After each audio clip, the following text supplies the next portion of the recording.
You've got the handles for cider widows already, Scott, yeah? There is an old saying from the Shire that Perry goes down like sunshine, round and round like thunder, and comes out like lightning. Oh, you think you know something about Perry? Fuck off. I would say there was a good minute where you didn't say a word. You just stared at the screen and we didn't know what to do. We're like, Gabe, can you talk? I don't know what's happening here. Are you paralyzed?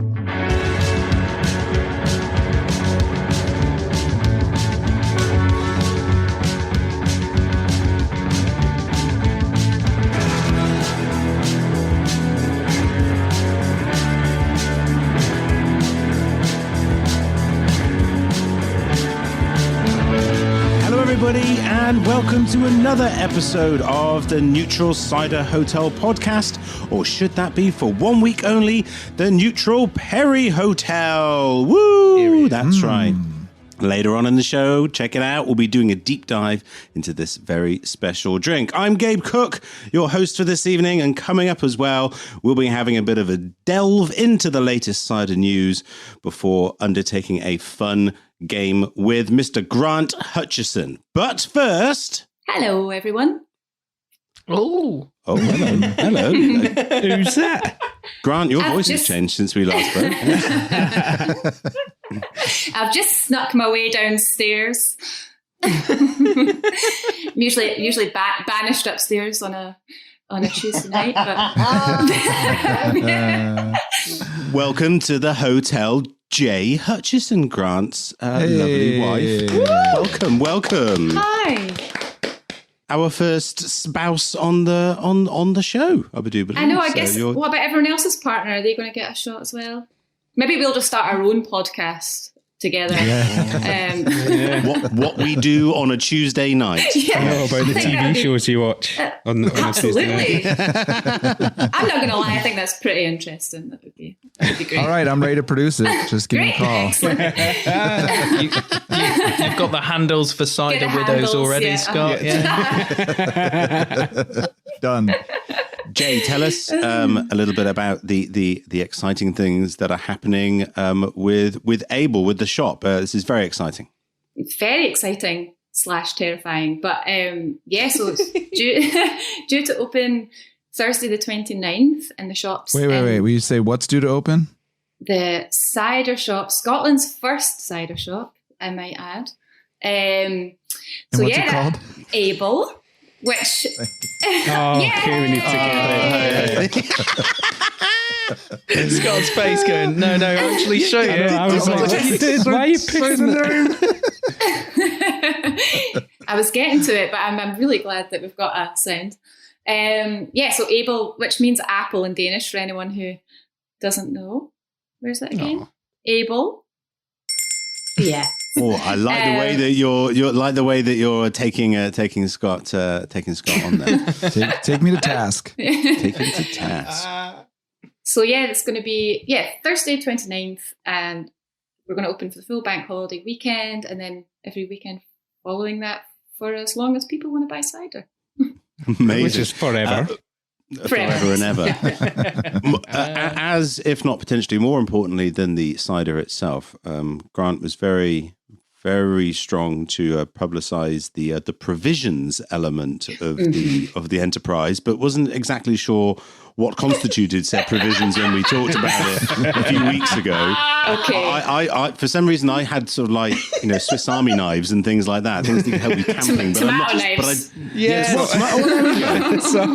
always knives, isn't it? You said it. So. What is with knives, Gabe? I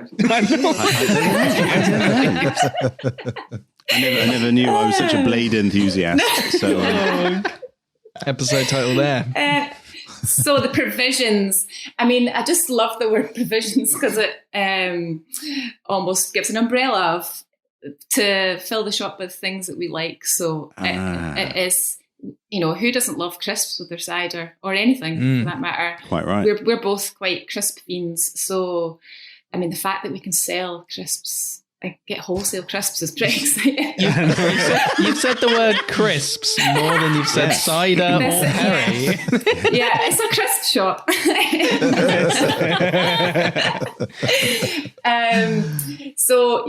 and other things like olives and some really nice chocolate from the lovely company in Glasgow, Barebones. They're a lovely couple, and their chocolate we've often paired with different ciders and perry, in particular a little Pomona perry, and their salted chocolate is just unbelievable. We always save it for like a special occasion to make sure we've got both in the house, so we're really excited to share that pairing with everyone.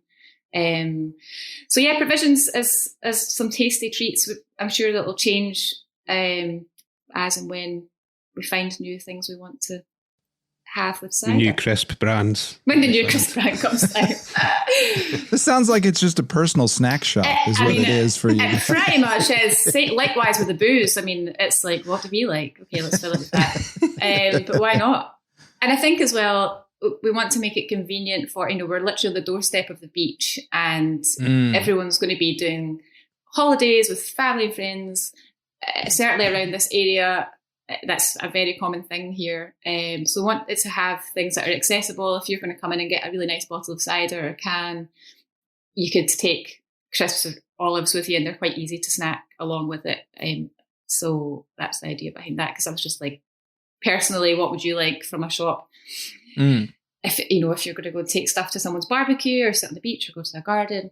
So that was the idea behind that. We'll also have a couple of like gift cards, like greeting cards, and we'll wrap bottles really nicely as well. So if you're buying a bottle of cider as a gift for whatever reason, even to yourself, get yourself a wee card. It's like a kind of, a one-stop shop, so you can get a nice bottle of cider and a little card to go along with it. So. Oh, perfect. Well, we spoke about the bank holiday and being open. Are there any bottles or cans, like if there's one that you're going to pick out for yourself when you finish your first shift? Do you guys know what you're drinking? Well, probably have a bottle and a can and many drinks crisps. I'm sure will be had, and crisps. Don't forget the crisps. I'm excited to have some Oliver's cans in the shop. Big fan of Oliver's. I mean, I love Oliver's Perry for one, but and a bottle. Martyn's got it there. Yeah, we've got that can. Oh, do you? Here. Brilliant, Well, brilliant. We've got we managed to get Oliver's 2017 medium dry, like the last 3 bottles that they had hard pressed, and that's one that we were like, it's a Hutchison fave. I know, and I don't know whether to sell it to people or not. No, don't do it. That's what's hard. That's what's hard, because then you're not going to get that again. So, but maybe share one with someone. Do you feel that it's almost like it's a lot of hard work, but the blessing is that you're going to take that passion and actually introduce people to cider the way you guys have been introduced to cider? Yeah, that's what's so exciting. So exciting, because I mean, we've been doing it with friends and family, certainly since Grant started Restock, even more so, because we've just learnt and found so many ciders that I love opening a bottle of cider and sharing it with someone who maybe just doesn't have an opinion of it, or has a bad opinion of it, or just doesn't see it in that light. So it's been difficult, obviously, in the past year to experience that with people. So I'm just excited to chat to other people. I can't wait. Whether it's my cider crisps, I don't know. We're going to have a queue outside the shop, just because, not because it was popular, because I won't stop talking to people. You're going to be hoarse every night. Come on. Did you sell your cider? Nah, but I met some lovely people. Yeah. It's actually made me excited to pop up to Scotland to see the bloody place. So, like, hats off to both of you for actually putting a flag in the ground and saying that cider's worth it and really going for it. So, I actually can't fucking wait. Oh, it's amazing. Thanks, so man. exciting. Welcome anytime. For anybody, to ensure that everybody who's listening knows precisely where to head to learn more about the cider and the provisions, what's the website, Jay? The website is able.co.uk, and that's AEBLE.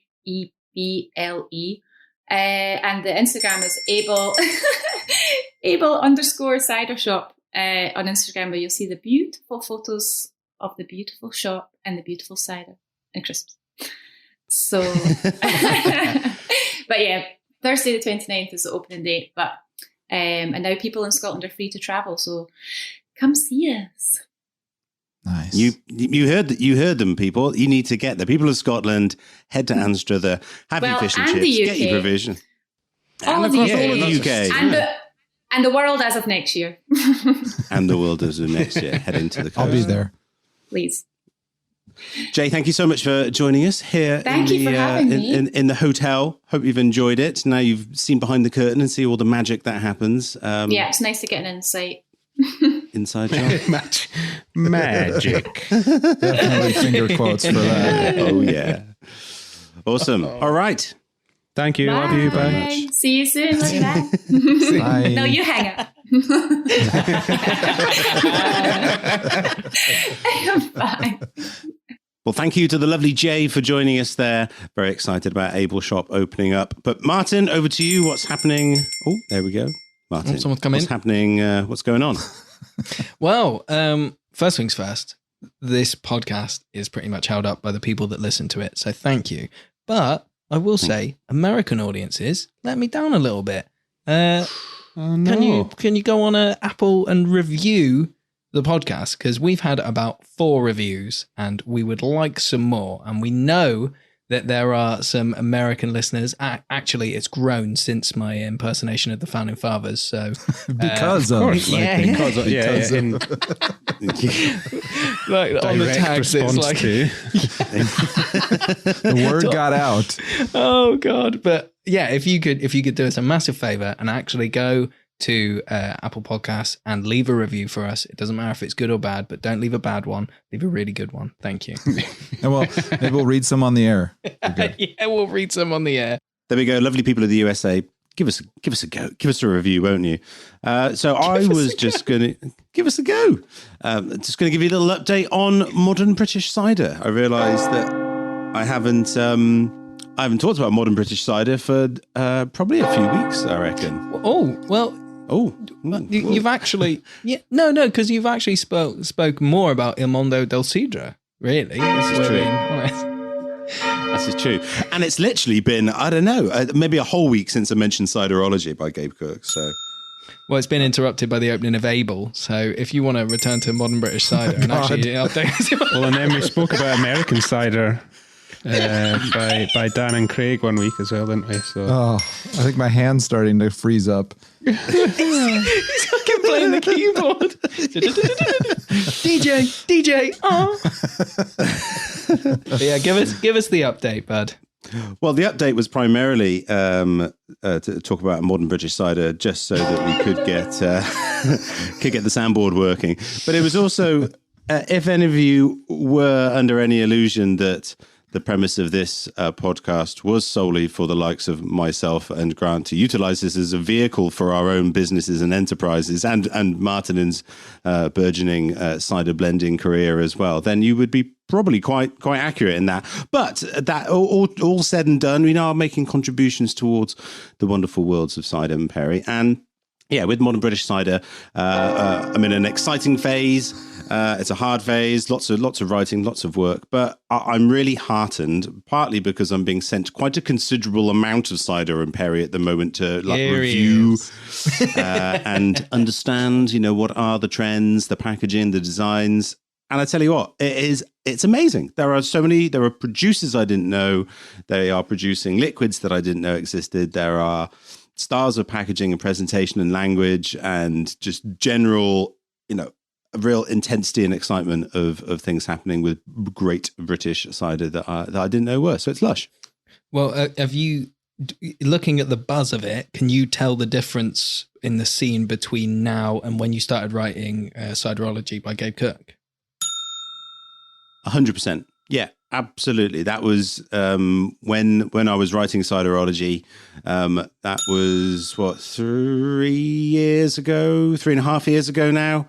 And there was a lot of growth and a lot of excitement, things and trends happening, but kind of with some of the people that we knew. And this is almost sort of pre-Little Pomona. They were just kind of, on growth and things like that. So much has changed in the interim period. What's most exciting about what's happening now? It's the sheer number of products that look awesome and taste awesome. I think the In Touch 2 coming out opportunity this Friday. There you go. You see, have a there you ding go. for that. It's rather. I know that we do often talk about the sort of the same kind of handful of producers, but those are maybe the ones that we just sort of know are local to us, that we work with, that we like, that are exceptionally good. But there's loads of brilliant products. There's loads of brilliant producers out there now, and it's bright and it's fun and it's not excluding anybody. It's kind of open and it's out there, and the fact that there is a cider shop opening up, in eastern Scotland has to be demonstrable of all that is fun and energizing of what is happening in cider right now in Britain. It's just lush. It fills me with a great deal of happiness and joy once I've finished the book. Good. Well, you should feel extremely proud of what you've done to get cider there as well, because you, as we keep saying, what the landscape would have looked like when you started thinking about writing a book about cider must have been, I don't want to say bleak, but looking at it now, It needed salvaging. Yeah, and yes, you are the savior. But no, I think you should, you shouldn't underestimate how much of that has you've been involved in almost every part of that, and it's kind of incredible. How involved you are. I still don't know how you do it. Well, so many of the voices in cider that are making it exciting now have actually done your fucking training course or read your book. It's like a great, because obviously there's been books around for ages about cider and people have spoke about cider, but I think the enthusiasm now, I've been in it nearly 10 years and it is changed demonstrably in the last 4. And it just seems to be snowballing even quicker and more powerfully. So just fucking, hats off, Gabe. And I can't wait to read the book. And I can't wait to have one signed and one unsigned so that I can sell that for more money. This is very true. You're worth considerably more. Thank you very much. It's very, very kind words. It's just lush. It's just what a great thing to be working with things that we're passionate about and that is fun. That is a good community full of good people and is on an upward curve. And we are all individually and as part of this podcast doing something to try and change that. And so are you, fantastic listeners, as well. Yes. You're here for the journey. All right, that's it for our opening gambit. Now let's scroll through our Facebook feed, disregard about 90% of it as fake, and let's see what's happening in the news.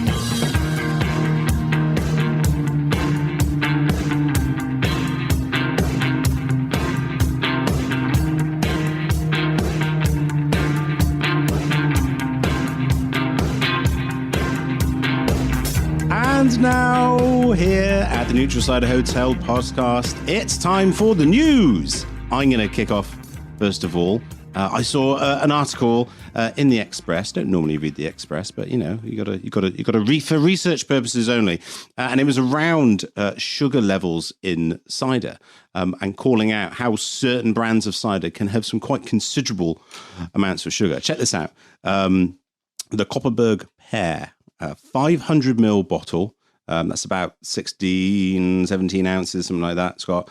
53 grams of sugar. So that's over 100 grams of sugar per litre.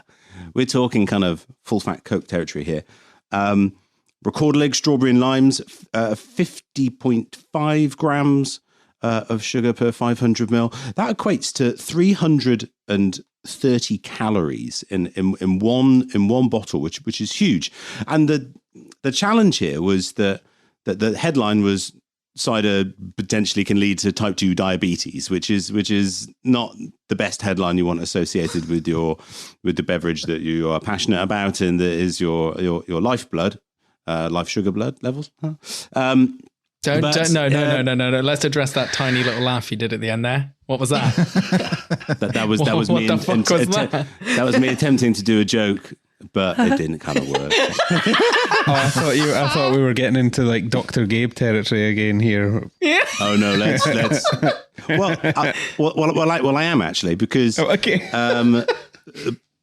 Because this is the thing, is that cider in if you go to any piece of research, or even in terms of government guidance, etc., that there are a set number of calories that are always ascribed to drinking a pint or a half pint of cider equals this amount of sugar, this number of calories. And I don't think it necessarily pertains to all ciders that are out there. If we were to take, for example, and I did the maths on this, just like a 6.25% ABV cider with 0 sugar, so bone dry, it's going to have half the number of calories of that Recorder strawberry and lime. Half the number of calories. So there are calories in alcohol. Yes, there are calories in sugar as well. Obviously, sugar is a really important thing when it comes to type 2 diabetes. And if your cider from the likes of Oliver's and Ross and Y frequently are bone dry, or any other fantastic cider maker out there, if they got bone dry, then it has less of an impact. So just want to make sure that not all ciders are as sweet as one another. So anyone looking to lose weight, Thorn Perry from Ross on Y. Strip the weight away. Right. I've got a quick question after doing a short Google there. How many brilliant based completely on fact, obviously. So your 50 grams of sugar that's in your Recorder leg, quick quiz. How many cream eggs is that in sugar content? I would say half a cream egg. You think half a cream egg, Gabe? I think 2 cream eggs.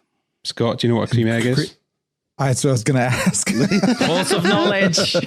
Oh, the horse has got to come out. The creamy, eggy horse. So a cream egg is a Cadbury's delight over here that comes out for Easter time. And it's got sugary icing fondant in the center of it, and it's encased in milk chocolate. And it looks like an egg, right? It's like white and yellow on the inside. Yeah, and for American listeners, it's what we use in a full English fry up. So you'd have one of those fried on your black pudding. And it's they're quite small though. I mean, it's candy though. It's just chocolate candy with chocolate sugar candy. It's the size of a very small egg. Yep. So we guessed a half, and what was Gabe's guess? I said 2. Okay. Scott, are you going to guess? I'll say 3. Gabe wins it. 26.5 grams of sugar in a cream egg, apparently. So is that because of shrinkflation? Like, because now they're closer to a quail egg than they were in their old days. Small, so soon you'll be like losing weight when you eat these eggs. All right, Grandad. I remember my dad. I just keep saying everyone's losing weight. Dr. Gabe, I'm coming up with these like diet tips. Back in my day, my dad told me he remembered when wagon wheels were the size of the electric hob in our house, and I was like, no, what? Oh God! I thought you were going to say of an actual wagon wheel. That would be pretty. That'd be pretty big. Back in my day, Grant, there used to be the wheels on wagons. Yeah, so. Did you not know that? Dr. Hutchison, I think that your analogy of the cream egg is a really, really useful one, because it is, in the UK starting to warm up. We've had a nice sunny week, and obviously pub gardens have opened. There will be some people who do go and have 3 bottles of one of the aforementioned or another such cider in the pub garden. If they had 3 bottles or 3 pints, that would be having obviously 6 cream eggs. I mean, even my maths can understand that. And if you put it to people, if you put it to people in that kind of context, it might make them just think a little bit differently about choosing something that is so intensely. They know it's kind of sugary, but I don't think they have any idea just how much it's actually containing. No. Anyway, sorry, it's a slightly somber note. Just drink dry cider. I think that's what we're trying to say. Or dry Euro cider. Better for you. Can't say it's better for you. It's not better for you. Oh just my less God. bad. No, he caught himself with that one. He was like, shit, no, illegally, I can't say that one. So, there we go, everybody. Now, I think that's enough for the news this week. It's time for us to do our deep dive into the world of Perry.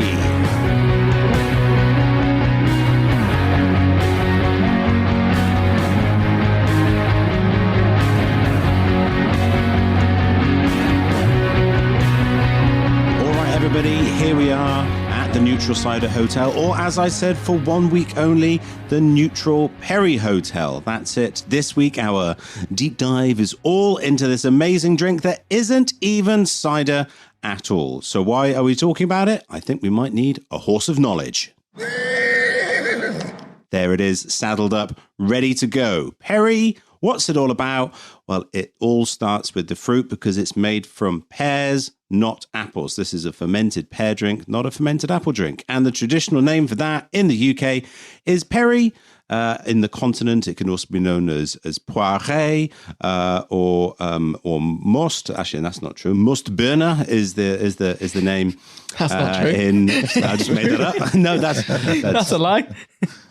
Actually, that's the name for Perry pears in German. So I'm just going to stick to the UK, land of my birth, and where I'm better at blagging about the knowledge and the history. Here it's called pear cider. So that's all it's known as. Wow.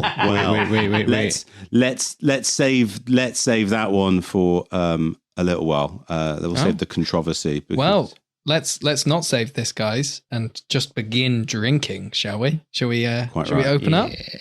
Do it.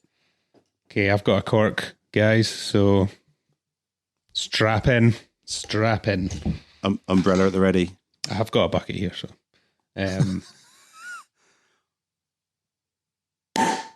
That was a good. Just a very little, just a wee dribble.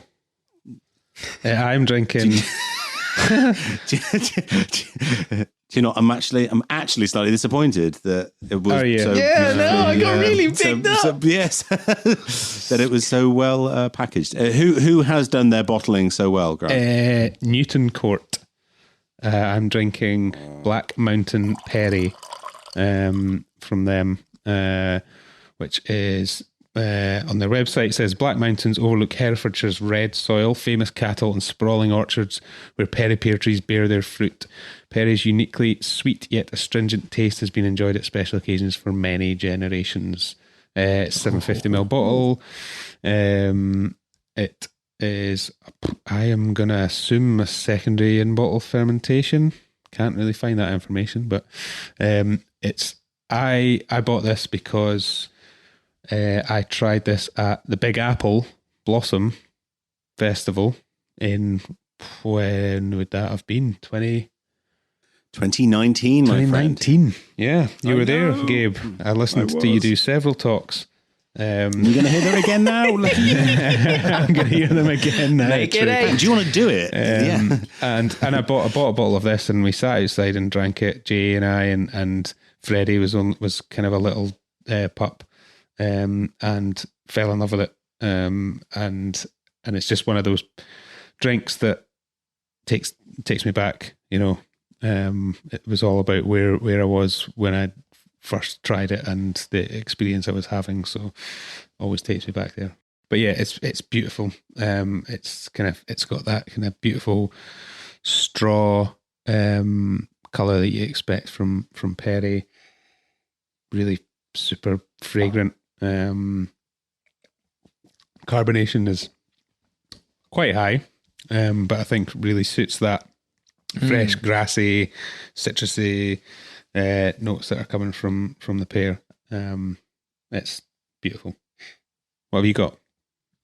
Well, I do like Newton Court, and for me, one of the first actual Perrys I had was, I believe it's their Panting Partridge, and that was the same where it was like that lovely, clean, citric, but then grassy notes.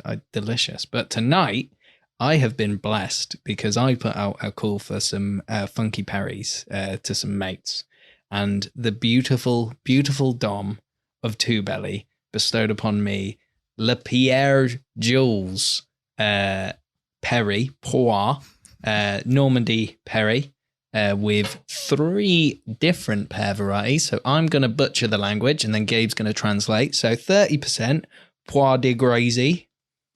Pois de Gris. 35% Pior Verte Demander. Pois verte de Menerbe. And 35 Plain de Blanc. Blonde de Blanc. But I full disclosure on this one. My wife's downstairs, and I said, "Oh, do you want a little bit of that Perry before I take it up?" So I took off its secondary ferment in the bottle, and I took off the cage, and I went to take out the cork. But before I even took off the cage, it blew up. And there's a dent now in my kitchen ceiling. Oh, no. I'm not even kidding. Wow. And, but the pressure that it got, that little, like, kind of little hill of CO2, I could see the foam, but nothing spilt, really. That's but I poured this incredible. glass about 5 minutes ago now, and the bubbles are going crazy still. And Normandy compared to Three Counties, huge difference in terroir and everything. All I can tell you is this, to me, is like when you slice open a melon, it's got like honey, it's got elderflower and all that, but it's just so fruity. My God, it is fucking astounding. I've literally just been pulling a grin since I opened it. It is delicious. Yeah, it's a pretty magical drink, the Poiré from Le Père Jules, and we're going to come back to the UK briefly and talk about European and global perries in a moment. I'm drinking actually a Sheppey's vintage perry now that I'm in Somerset, and Somerset isn't necessarily always so closely associated with perry as the three counties of Gloucestershire, Herefordshire and Worcestershire. So this is a relatively new line as far as I'm aware from Sheppey's. They've planted some pear trees, classic perry pear trees on the farm there, and making their own drink. And it's delightful, really fresh, but with some nice grippy astringency in there. Brilliant with food. So we're talking about these classic perry pear varieties. What is perry and why is it, what makes it different from anything else? Well, it's made with these very specific varieties of pear that have been grown for the sole and specific purpose of making perry for centuries. And they are known as perry pears, funnily enough. And they are centered, we said about before, these three counties, Gloucestershire, Herefordshire and Worcestershire, which sit in the west of England and abut onto Wales as well. And if we're being fair, Monmouthshire over the border into Wales is also really famous and synonymous for its perry as well. And there is a landmark that sits within Gloucestershire, and it's called May Hill. And May Hill is really important to me because it's about 3 or 4 miles from Dimmock, the village that I grew up in, cider and perry HQ of the universe, as far as I'm concerned. Where? Dimmock. Dimmock. Dimmock. That and daffodils obviously makes it the most amazing place, but it's also at the epicenter of the perry pear universe. And because it's right next to May Hill. And the old saying goes, if you're within sight of May Hill, then you truly are in perry pear country. Why is this? Well, it's because of the terroir, because of the landscape, the topography and the soil. Everything makes it perfect for growing these pears. But there is another story, a slightly more pagan story. Oh, I love this story. Pagan story, yes. don't we? Yeah. Come and on. the story starts at the creation of the earth itself. And it starts with these gods. We got sound effects. I feel like, do you know what I'm hearing? I'm hearing in my head like a kind of wooden flute. Like, and some small sort of imp. I have a name. Around. Hey? So if you impersonate the pan flute, I'll do some like creation sound effect. We'll narrate. As Gabe narrates, we will do the sound effects. So the beginning of everything. As you are imminently about to find out, people, this was not rehearsed. The story starts with the creation of the earth itself, when the gods were sat atop May Hill, lording over the splendor of their creation. Oh, this is fucking great, isn't it? Then suddenly there is the sound. No, keep going. This is good. Suddenly there is the sound of footsteps running up the hillside. And there is a small godling clutching a piece of fruit in his hand, and he gets to the top of the hill and breathlessly exclaims, "Did you do breathless?" God, that's horrible. And breathlessly exclaims, "I have found the elixir of life." Oh, fuck, did he? And the chief god goes, "All right." And he swipes the fruit off the little one. "Better have a try then." And so has a chew. And suddenly the god's face turns in horror and disgust, and he spits out the fruit. That horse of knowledge gave up. I didn't know the horse was in the story. It's great. Whoa, God. And the little godling exclaims, "No, you're not supposed to eat the pear. You're not supposed to eat the pear. No, you're supposed to squeeze it, extract the juice, and turn it into perry." Well, I didn't know that. And that will give you the elixir of life. Oh, cheers. But of course, it's too late.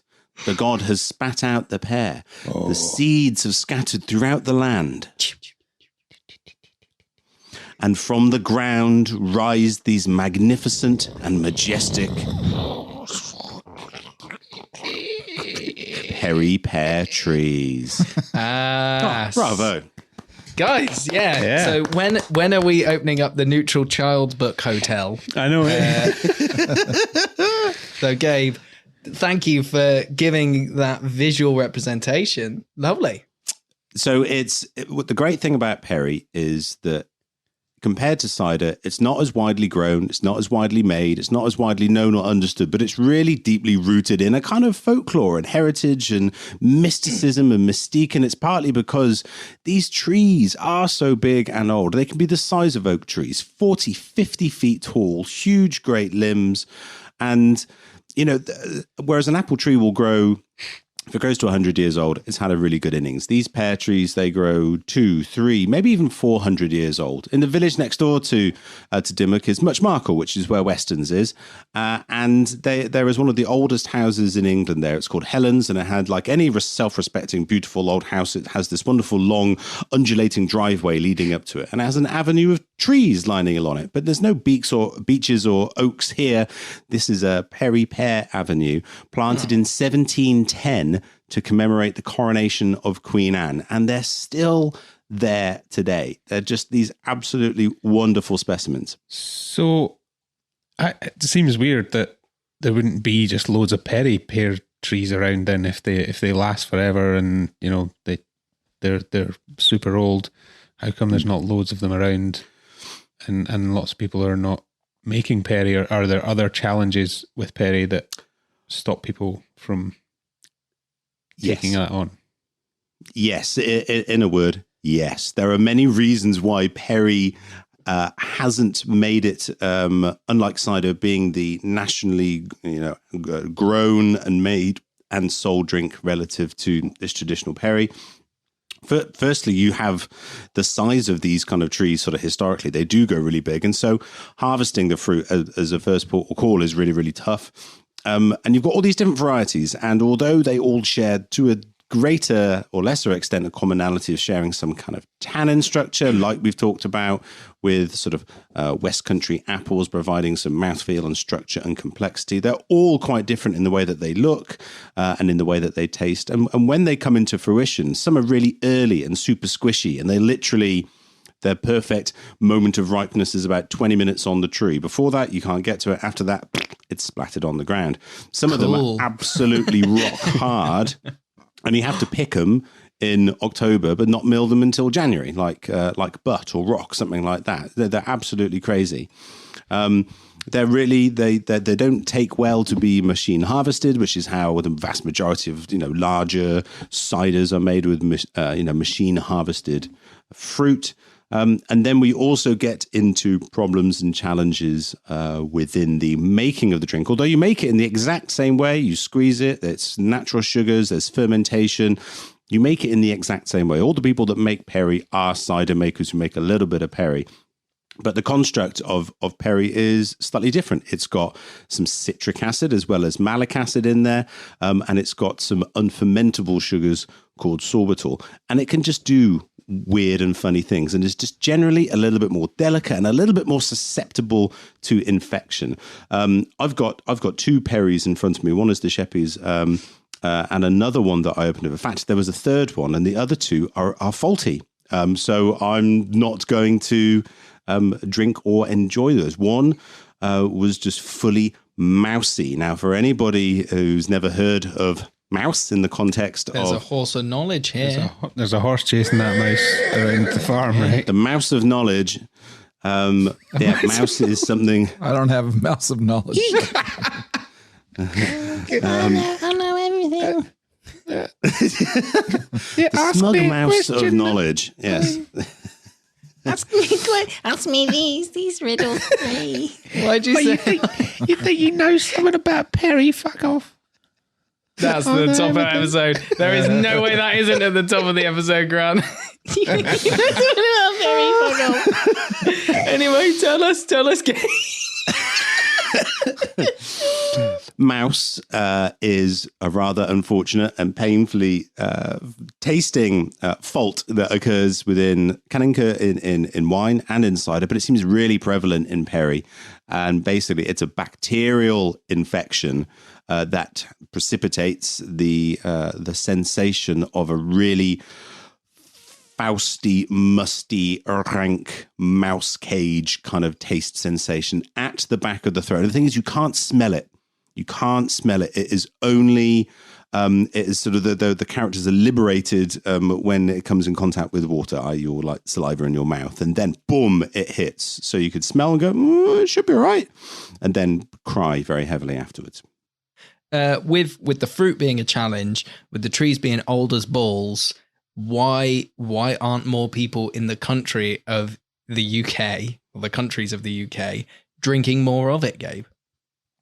So the question, so because it's a bit of a fiddly drink to make, and because these trees aren't so easy, and because, you know, they're kind of biennial, so they give some fruit one year and not so much the next, the necessity of having these trees, they're just being lost in the sort of post industrial agriculture landscape that we live in. There's no place for little old orchards really, with sort of as part of a mixed farming system. They're all going, they're all gone. So there's very, very few of these trees left. So it is made by a relatively few number of producers. Newton Court from North Herefordshire, fantastic producer. Apple County over the border into Monmouthshire, Ross and Wye, of course, Little Pomona, all of these kind of favourites. I would like to give a big shout out to Hex, actually, down in Somerset, who they planted up as a family an orchard about 30, 40 years ago, because they really liked Perry. But like I said, there wasn't the great heritage that there is that little bit further north, because, you know, May Hill isn't in Somerset. But that's really coming to fruition now, and they're making some fantastic drinks. I had a single variety Oldfield that one of my top 5 Perrys of all time, I reckon. So bringing it back to 30 or so % of our audience that's in the States, I don't believe Perry pear or Perrys are easy to find here, if at all. Maybe in some parts like the Northeast, but otherwise not so much. But pear cider is everywhere. So for the distinction for us in the States, can you tell us the difference? Yes, so it's a little bit different. The term pear cider pertains to a fermented apple drink with the addition of some pear juice or pear flavoring. So it's effectively a pear flavored cider, whereas in the UK, the term pear cider does pertain to fermented pears, regardless of whether that's Perry pear or otherwise. So if you want to call something a pear cider, that's what it is. Otherwise, a fermented pear drink, yeah, I suppose it would be called Perry, or maybe it would just be called pear. So, well, let's bring it back over the water and then over another body of water back to Poiré now, and talk. We can explore the differences between that and Perry. Maybe not just the fruit, but you know, the process. We know we've spoken about the way that a lot of ciders are made there, using keeving, which we won't need to horse. We've done that a lot of times. What are the differences with Poiré and Perry? Ostensibly, it's very similar. So we are talking about varieties of pear that, again, have the sort of the construct of the tannins and the boldness and some acidity as well to play with, depending upon the variety. the Plon de Blanc that comprises 35% of what Martyn is drinking. That's kind of like the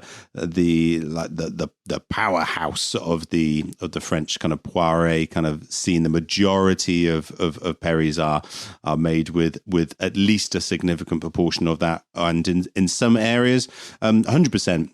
What you've got in northern France is obviously like an appellation system. So for certain regions, there are very strict controls over what varieties you have to use, and indeed sometimes what sort of process or levels of residual sweetness you need to do in order to carry that appellation mark, that sort of quality mark of that particular region. So Le Père Jules that Martyn is drinking, that's in the Pays d'Auge, which is in Normandy, and is a classic cidre area, and also for Poiré. The other main region is a little further south into Normandy called Domfront, and that's where the Plon de Blanc is particularly sort of well heralded. So you do get different varieties, you do have slightly different terroir and different cultures, so you will have some different flavor profiles sort of through that. They are in the main presented with some residual sweetness, which is obviously easy with Perry because it contains some sorbitol, which is an unfermentable sugar. We'll come back to that in just a moment. No. That's a teachery thing. Let's come back to this in a moment. I'll tell you what we'll come back to. What's in your glass, and what is it tasting like, Gabe? Mr. Cook. Professor.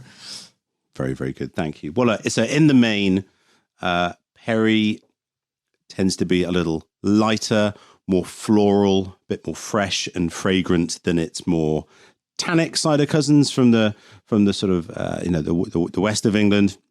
We do have tannin in here, potentially for certain varieties, but it plays a little differently, and the overarching impact of the citric acid component helps to bring in all of these different kinds of fruit characters. Citrus fruits often come in, and we often get a lot of tropical fruits in there.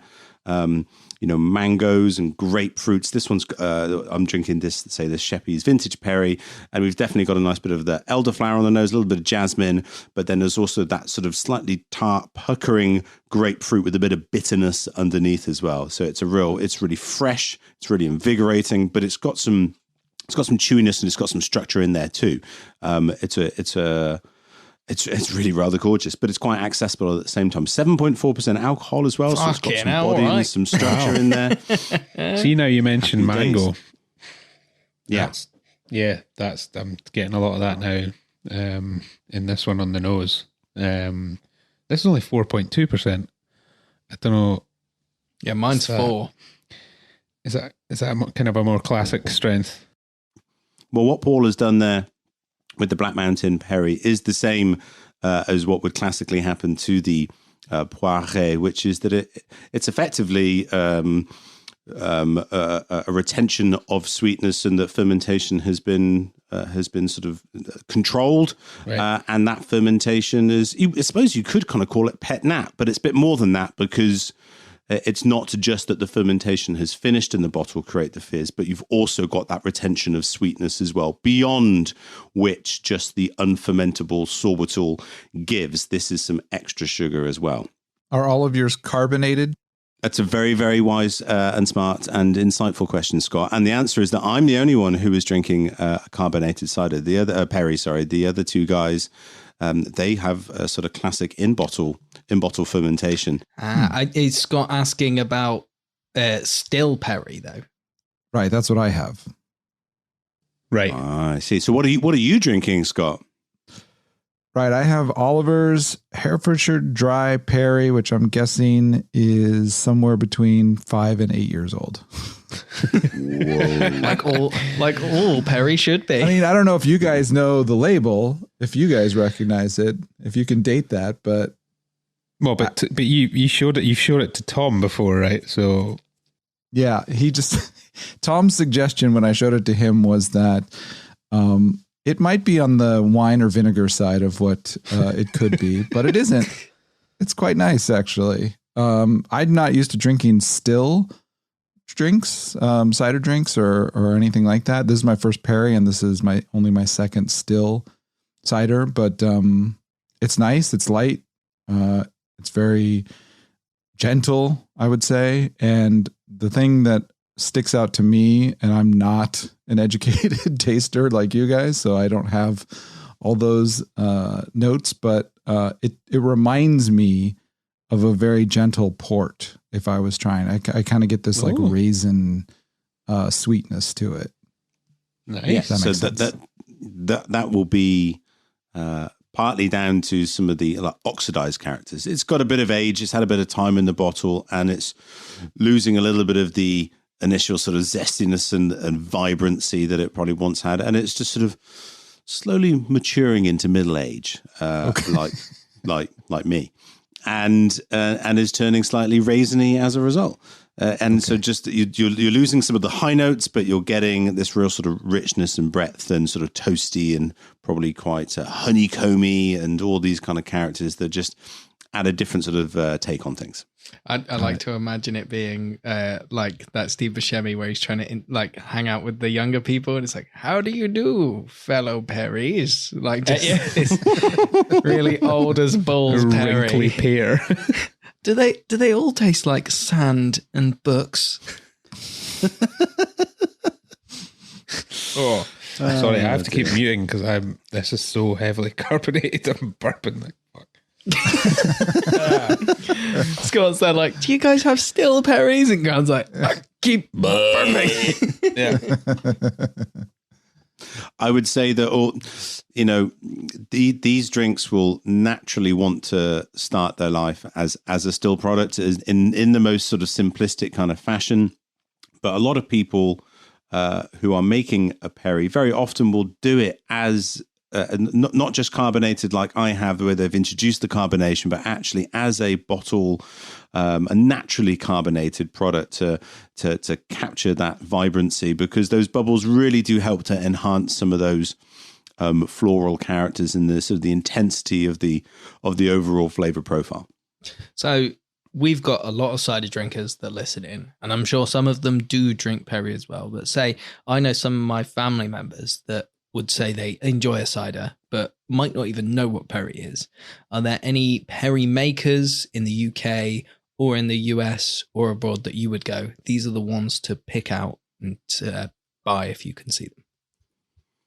Well, the primary issue on both sides of the pond is just plain old access to these kinds of drinks. So in the UK, certainly Westerns, they do a great vintage Perry, and I'll put Sheppy's into that category too. Really tasty, fruity, accessible numbers. If you're already into Oliver's or Ross on Wye or Little Pomona, all those sort of classic, and Newton Court here as well, there's sort of classic Herefordshire producers. There's a lot of Perry coming out from those guys as well. Seven Cider from Gloucestershire, they do a considerable portion of Perry as well. Do check out them. And there's a few other producers. Pearson's, they do a Perry, and Hallett's, they do a Perry. So it does exist. It is out there. In terms of being in the US, to get Perry made with at least a proportion of these Perry pear varieties or other pear varieties that do have some structure and integrity, it isn't easy. And actually, I think the majority are going to be in the Pacific Northwest. Certainly, there's one place that some folk who I met at CiderCon in Oakland 2020. They're called Blossom Barn. And they're up in Oregon somewhere. Really, really nice people. And basically everything they do is Perry. It's kind of crazy. And they're making some really, really tasty stuff. And good friends, Scott and Ellen at Tilted Shed, Sebastopol in California, they have a tiny, tiny little Perry pear orchard that they planted up a few years ago, including classic varieties such as Butt and my favorite Thorn as well. So hopefully in a few years' time, they'll be producing some fantastic stuff out of there. I'll also put in a small shout out to Greg's Pit. I think the Perrys that they make there are outstanding. That's in the UK, Herefordshire. And keeping my fingers crossed for an Eve's Perry. At some point, I've noticed that, seen that they've done it before. I've currently got a bottle of theirs called Beckhorn Hollow, which is a blend of cider and foraged pears But I'm really hoping that they're going to make a pure Perry this year. So fingers crossed. Pidda.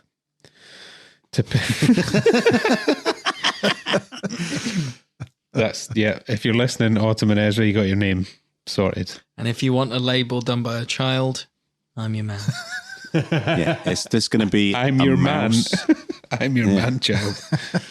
So there's one final thing to probably discuss, and is another one of the reasons why Perry has never made it to the great heights that cider has, and it is this sorbitol, this unfermentable sugar component of pears, which helps to give a residual sweetness. The yeasters cannot turn it into alcohol, so naturally, either a little bit or sometimes quite a lot of this sugar kind of remains, giving this sweeter kind of drink. But if consumed in large quantities, it can have a somewhat laxative effect on occasion. So if someone's drank 3 bottles of Perry tonight, then you might be getting a visit from the Perry Fairy. That's all I'm going to say. The Perry. And the Perry Fairy has been known to turn up quite quickly and unannounced, like when you're driving down the A40. But, it's all good. And we negotiated the situation just fine. Thank you. Okay, well, Scott, before I leave, can you get the social handles for the Perry Fairy? I got to go. There is an old saying from the Shire that Perry goes down like sunshine, round and round like thunder, and comes out like lightning. Yes. And if that's my favourite. If that's Gabe not advert Perry enough phrase. to sell more Perry, then there we go. It is a wonderful drink. It is replete with stories, fables, mice going up on hillsides and godlings, and there's just such wonderful myth and mysticism associated with it. It feels like a drink from a different age, maybe even for a different age. But again, that's why I feel it's just something that's really, really special to have the opportunity to explore, be involved with, and get to, drink some of the world's finest exponents of it. If we were talking with any other drink, to say that, we are able to try and taste the best of that drink made anywhere in the world, that's just a joyous thing for me. Right, So Gabe, if someone wants to find out more about Perry, where should they go on the internet? Perry Fairy on Instagram. That's. I mean, I'm going to Google to see if there is Perry Fairy, and that's it's going to be a hoot. As drinks go, it is one that's worth shitting yourself for. It is fucking lovely. It really is. I feel like I need to encourage people who are maybe new to cider and like myself might have dismissed Perry as a pear cider. It's its own thing and is as wonderful and as exciting as cider is. And if anything, I think turning up with a bottle of that of Perry to somewhere to share with people who haven't drank a lot of cider or Perry before might even be more accessible, right? Might even be more drinkable and more recognizable in terms of what's there in flavour and less challenging. So, that's what I would recommend picking up a bottle.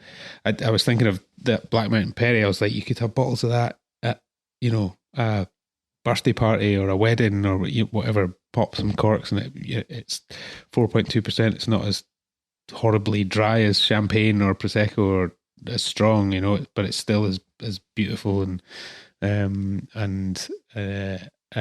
as well, much easier to drink, I would suggest. So yeah, definitely think about it over a cider even next time you're buying a bottle for someone.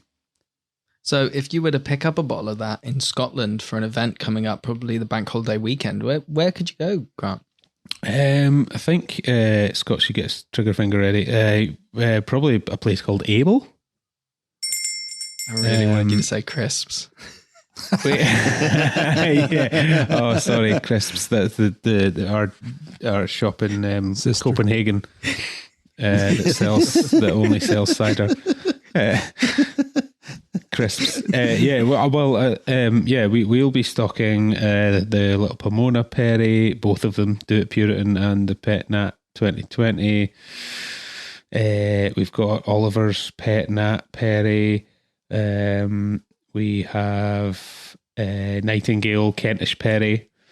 I think that might be it. Well, we've got the Betcorn Hollow I was talking about from Eves as well. We've got the Ross and Y, Blakeney, Bartistry, and oh yes, something. Yeah, the 3Bs. Perry. Dude, if people coming into that shop, like you're saying, get that enthusiasm, and like you're saying, try this instead. That's great. And if there's enough of them, and there's more of them than there are Danish people coming in for their laptop repairs into your shop, that's just going to make it a wonderful world. But yeah, guys, cheers to Perry. Yay. Cheers to Perry. So there we go. That's our love letter to Perry, this most unheralded drink, but absolutely magical, and one that you can obviously see that we are great fans of. Right, coming up next, it's Grant's Great Game.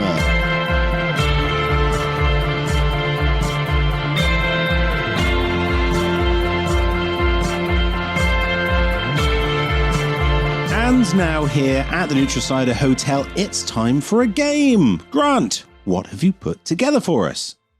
So what we're going to do is we're going to move away from Perry the drink, and we're going to move into Perry the people.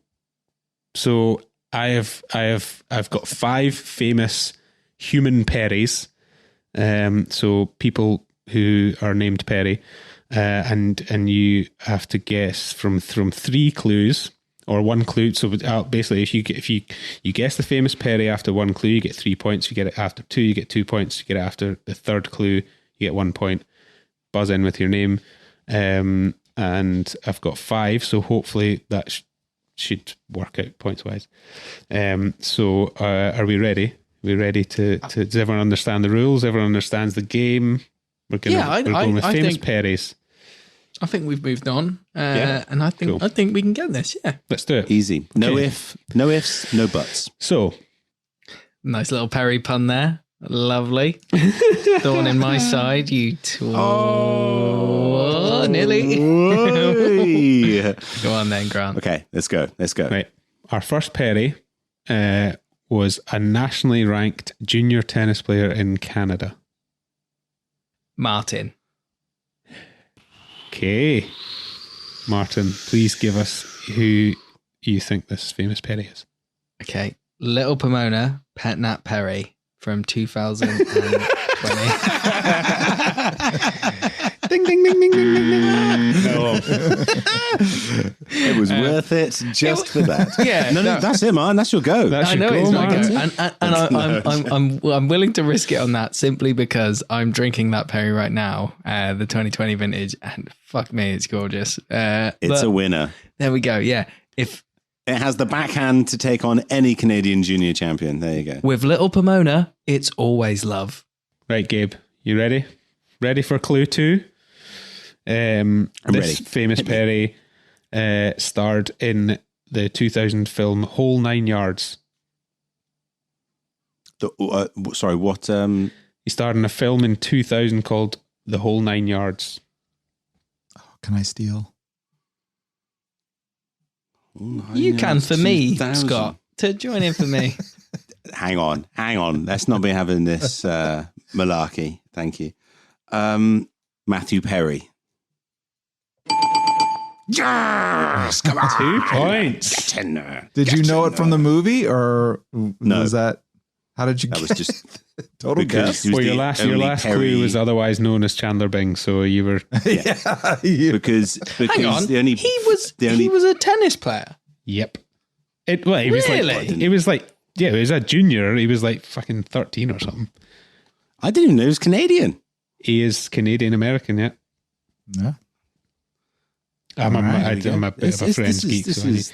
So all of the first ones are going to be hard because you're getting 3 points for it, right? So, okay, here we go. Right, next. Okay, finger on the name clue buzzer. Number 1. Italian-American singer recorded exclusively with RCA Records for 44 years. Gabe. Ooh, in he comes. Perry Como. Oh, there he is.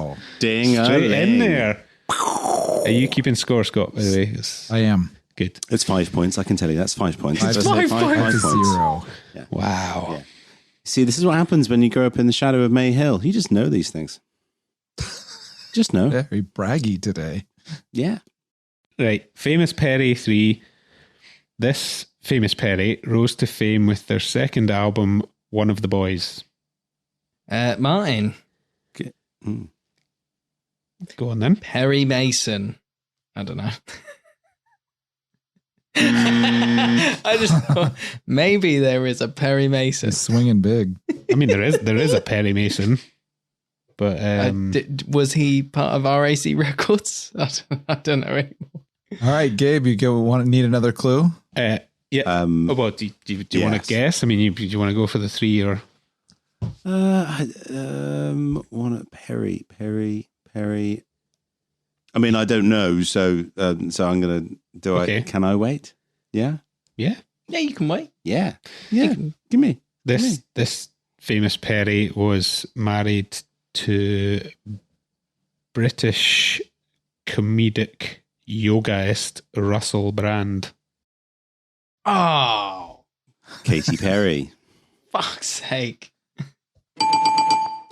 Oh, 2 points. Holy shit, Gabe, you're running away with this. Martin, you need, 7. in fact, this might actually be all over. Is it an unassailable lead? It's an possibly? unassailable lead. It's 7-0 with 6 points up for grabs. Good. 13-0. Here we come. Come on. Bring it. Come on. Okay, let's do it. I don't know where this comfortable with competitive that. spirit is coming from. I'm sorry. You can beat the Perryologist at this game. That's fine. Here we go. Famous Perry number 4.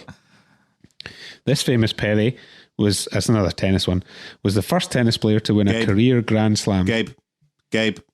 Gabe's in. Fred Perry. Oh. Sorry, I totally forgot. I totally forgot. Okay, so there's kind of 2 answers for this one. So let's see how we go. Famous Perry number 5. This Famous Perry lost their virginity in Ibiza. Martin. Tyler Perry. How is Tyler Perry not in the Perry quiz? What is this? Okay, fine. Okay. So clue number 2 for Gabe. Oh, no. You know it. I can do it. It is, it's Perry off of Kevin and Perry Go Large.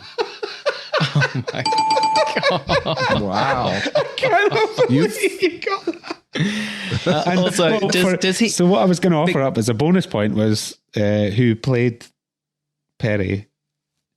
Oh, Kathy Burke. Absolute annihilation. Absolute does he annihilation. get 3 points because he did that without any guesses? Yeah. So give him an extra 2 for the final one. Might as well give him an extra 40 because you're still on 0. So Scott, can you give us final scores? If we give Gabe the 2-point bonus for getting that extra thing, he has 15 points to Martin's 0. Sorry, Martin. That's fine. I thought I was fairly well balanced.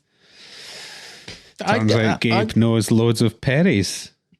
What? Wait, the guy who wrote the book on modern British cider and ciderology has more knowledge than... It's not Perry shit, is it? It will be after I've drank as much as I have tonight. But it's definitely just cider shit. I just wax lyrical about it. I have no information other than the carbonation just really lifts everything on the nose. It's all smoke and mirrors. To be fair, the quiz wasn't really linked to the drink. No, I feel like you've tried to embarrass me in front of my friends. That's what I feel like. No. The result of this game is that I'm handing the Perryologist to Gabe. You no longer have it, Martin. Yeah, that's fine. He can run the socials for it. That's fine. I mean, there'll be a rematch. There'll be a rematch. There we go. What can I say? I am a very proud and humble and thankful winner of this fantastic Perry quiz. I'd like to thank my parents. I'd like to thank God. I'd like to thank producer Scott. I'd like to thank Perry Como, Katy Perry, Fred Perry, Matthew Perry, and Kevin, and indeed Perry, for allowing me to win this evening's. So there we go. We hope that you enjoyed our Perry-themed chat this week. And if you enjoy our podcast and you want to help spread the word about our fantastic podcast, please do tell your friends about it and encourage them to listen. You can also follow, rate, and review us on your favorite podcast app. It really, really does help.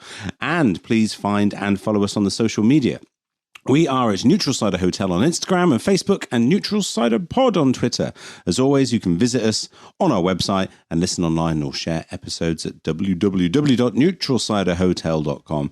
Lastly, but not least, please do reach out and leave us a voicemail message with your questions or comments at speakpipe.com/Neutral Cider Hotel. But there we go for another week. Cheers!